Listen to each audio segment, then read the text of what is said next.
আশা করি আমাদের মতন হাতে গোনা কয়েকজন মানুষ যখন সরকারের বিভিন্ন ধরনের ভুল ত্রুটি ধরিয়ে দেওয়ার চেষ্টা করছেন, ভুল ত্রুটি ধরিয়ে দিতে গিয়ে সরকারের সমালোচনা করছেন, কিছু শুভনাধ্যায়ী, কিছু শুভাকাঙ্ক্ষী সচেতন মানুষ আমাদেরকে সতর্ক করছেন মারাত্মকভাবে। সময় এমন এক পর্যায়ে পৌঁছেছে যে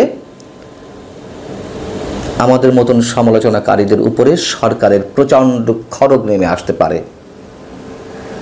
আমাদের কণ্ঠ রোধ করতে যে কোনো মার প্যাচে ফেলা হতে পারে, নানান ধরনের চাপের মুখে ফেলা হতে পারে। যদি সরকারের এই ধরনের আচরণ আমাদের সামনে আসে বা আমাদের উপর প্রয়োগ হয়, তাতে কি খুব বেশি অবাক হওয়ার থাকবে? নিশ্চয়ই তাতে বিস্ময়ের কিছু থাকবে না। তাছাড়া বিভিন্ন মহল থেকে যে নানান ধরনের হুমকি আমরা পাচ্ছি, আমিও পেয়েছি, সে কথা এর মধ্যে আপনাদেরকে জানিয়েছি, অলরেডি রেকর্ডেড। এই কথাগুলো এখন এই মুহূর্তে এই কারণে বলছি যে গত সোমবার সংস্কৃতি বিষয়ক উপদেষ্টা মোস্তফা সরোয়ার ফারুকীর সংবাদ সম্মেলনে কয়েকজন সাংবাদিক কি এমন প্রশ্ন করেছিলেন যে তার অপরাধে তাদের চাকরি চলে গেল, তাদেরকে চাকরিচ্যুত করা হলো। সরকারের নির্দেশেই তাদের চাকরি গেল, নাকি সরকারের চক্ষুকে তারা ভয় পেয়ে মালিক পক্ষ তাদেরকে আগে থেকেই চাকরিচ্যুত করলো, নাকি সেলফ সেন্সরশিপের মধ্যে থাকার কারণে বা বিশেষ দালালির জায়গা থেকে মালিক পক্ষ এই সংবাদকর্মীদেরকে তাদের চাকরি থেকে অব্যাহতি দিল? সে বিষয়ে অবশ্যই আলোচনা করব। এবং যাদেরকে চাকরিচ্যুত করা হয়েছে, সংশ্লিষ্ট টেলিভিশন কর্তৃপক্ষ তাদের ছোট্ট বিজ্ঞপ্তির মাধ্যমে জানিয়েছে, টেলিভিশন স্ক্রলে দিয়েছে যে সংস্কৃতি বিষয়ক উপদেষ্টা মোস্তফা সরোয়ার ফারুকীর সংবাদ সম্মেলনে জুলাই অভ্যুত্থানের অবমাননাকর প্রশ্ন করার জেরে অমুক অমুক সাংবাদিককে চাকরি থেকে অব্যাহতি দেওয়া হলো। যাদেরকে চাকরি থেকে অব্যাহতি দেওয়া হয়েছে তাদের মধ্যে রয়েছেন বেসরকারি টিভি চ্যানেল দীপ্ত টিভির 2 জন, এটিএন বাংলার 1 জন সাংবাদিক এবং চ্যানেল আয়ের 1 জন গণমাধ্যম কর্মী।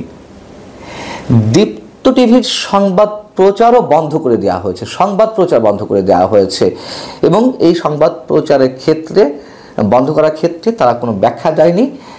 তারা স্কলে দিয়েছে যে অনিবার্য কারণবশত সংবাদ বন্ধ রাখা হয়েছে। চ্যানেল আই কর্তৃপক্ষ তাদের অফিসিয়াল পেজে একটি পোস্ট দিয়ে জানিয়েছে যে সংস্কৃতি বিষয়ক উপদেষ্টার সংবাদ সম্মেলনের প্রশ্নোত্তর পর্বে পেশাদারিত্ব প্রদর্শন না করার অভিযোগের পরিপ্রেক্ষিতে সংশ্লিষ্ট রিপোর্টারের বিষয়ে চ্যানেল আই কর্তৃপক্ষের তদন্ত শুরু ও দায়িত্ব থেকে অব্যাহতি প্রদান করা হয়েছে। কি চমৎকার, তাই না? বিষয়টি হচ্ছে যে এটি যে নতুন কিছু শুরু হয়েছে এই সরকারের সময় তা নয়। আওয়ামী লীগ সরকারের সময় আমরা নানান ক্ষেত্রে সাংবাদিকদের দালালি দেখেছি, বা চাকরি থেকে অব্যাহতির ঘটনা আমরা দেখেছি, বা এমন পরিমাণ বিশেষ বিশেষ গোয়েন্দা সংস্থা থেকে ডিস্টার্ব করা হয়েছে, কোথাও টিকে থাকতে দেওয়া হয়নি যারা একটু স্ট্রেট নিউজ করতে চেয়েছেন, কথা বলতে চেয়েছেন। তো এই সরকারের গত 8 মাস 8.5 মাসে যা কিছু ঘটছে, সম্ভবত অনেকের মতে সেগুলোর সীমাও ছাড়িয়ে যাওয়া হচ্ছে, এটি বাস্তবতা। যেমন 5 আগস্টের পর থেকে, গত 5 আগস্ট অভ্যুত্থানের পর থেকে আওয়ামী লীগের দালাল হিসেবে যারা চিহ্নিত ছিলেন তাদের চাকরি গেছে, সত্য কথা। যারা শুধুমাত্র মুক্তিযুদ্ধের পক্ষের শক্তি হিসেবে নিজেদের মানসিকতার প্রকাশ ঘটিয়েছেন তাদের চাকরিও গেছে। যারা আওয়ামী লীগের দালালি করেননি কিন্তু মুক্তিযুদ্ধের পক্ষের, আবার কাউকে কাউকে চাকরি ছাড়তে বাধ্য হতে হয়েছে। এবং দেখা গেছে কি, আওয়ামী লীগের দালাল হিসেবে যারা চিহ্নিত ছিলেন তাদের চাকরি চলে গেল, সেই জায়গায় এসে কারা বসলেন? বিএনপি, জামাত কিংবা এই সরকারের দালাল হিসেবে যারা চিহ্নিত তারা এসে বড় বড় পোস্টগুলিতে বসেছেন, এটাই বাস্তবতা। এই সরকারের সময় কি ঘটেছে আমরা দেখলাম, যদি হাতে গোনা কয়েকটি উদাহরণ যারা আপনারা রিকল করতে পারেন খুব সহজেই। সময় টিভির 3 সাংবাদিকের চাকরি গেল হাসনাত আবদুল্লাহ, সার্জিস আলমদের হুমকির মুখে।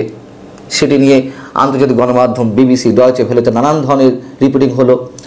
যাদের চাকরি গেছে তারা সরাসরি কথা বললেন, কর্তৃপক্ষের পক্ষ থেকেও স্বীকার করা হলো হ্যাঁ চাপের মুখে তাদেরকে চাকরি থেকে অব্যাহতি দেওয়া হয়েছে।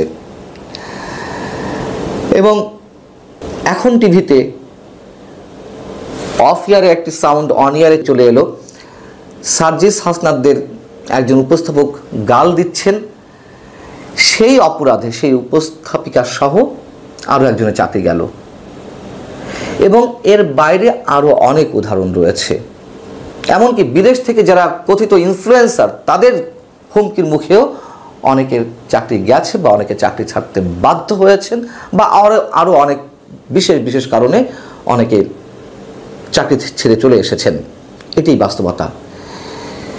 বলা হয় যে অন্তর্বর্তী সরকারের সময়, এই সরকারের সময় ইতিহাসে সেরা স্বাধীনতা ভোগ করছে গণমাধ্যমগুলো। এই কি স্বাধীনতা নমুনা? তথ্য উপদেষ্টা মাহফুজ আলম তিনি দীপ্ত টিভি সম্পর্কে বলেছেন যে সরকারের কোনো চাপে সংবাদ পরিবেশনা বন্ধ হয়নি, এটি তাদের অভ্যন্তরীণ কারণে সংবাদ পরিবেশনা বন্ধ রয়েছে। হতে পারে, কিন্তু এটি সত্য কথা, আমি একটু স্বীকার করে নিই। যে যে ক্ষেত্রে সরকারের বিশেষ কোনো নির্দেশনা নেই, বিশেষ কোনো নির্দেশনায় কোনো নিউজ কিল করার কথা বলা হচ্ছে না, সেলফ সেন্সরশিপের মাধ্যমে পত্রিকা হোক বা টেলিভিশন চ্যানেল হোক, তারা কোনো কোনো নিউজ, জনস্বার্থ সম্বলিত অনেক নিউজ তারা কিল করে দিচ্ছে, তারা পরিবেশন করছে না। আর যেটি বলছিলাম যে নির্দেশনা এক এক করে বা নির্দিষ্ট করে দেওয়ার কোনো কারণ নেই, তারপর নির্দেশনা একবারেই আসছে।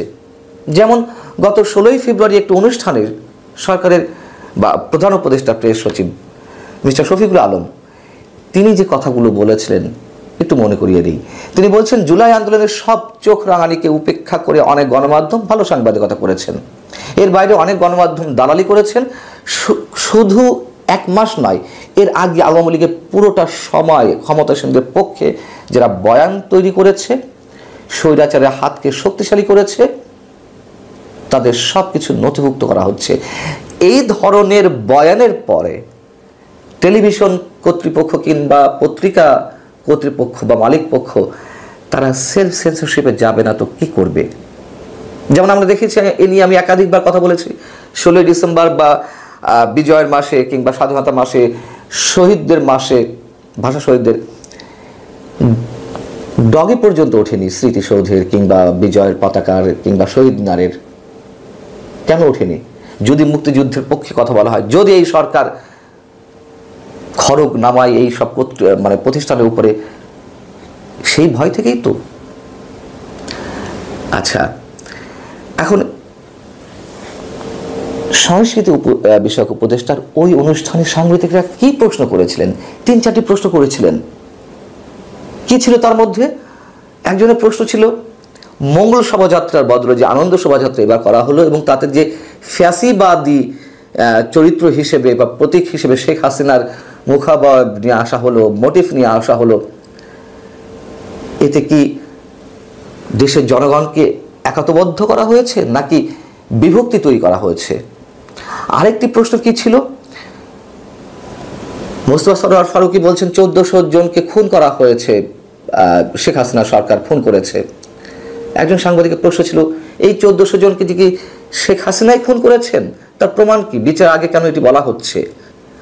আরেকটি প্রশ্ন ছিল, এই মোস্তফা সরোয়ার ফারুকী এখন আওয়ামী লীগকে যে ফ্যাসিবাদ বলে মুখে ফেনা তুলে ফেলছেন, তার সহধর্মিণী, তার স্ত্রী যে বঙ্গবন্ধুর সহধর্মিণী বেগম ফজলেতুন্নেসা মুজিবের চরিত্র অভিনয় করেছেন একটি চলচ্চিত্রে, তাহলে তখন এই ফ্যাসিবাদী গল্প কোথায় ছিল?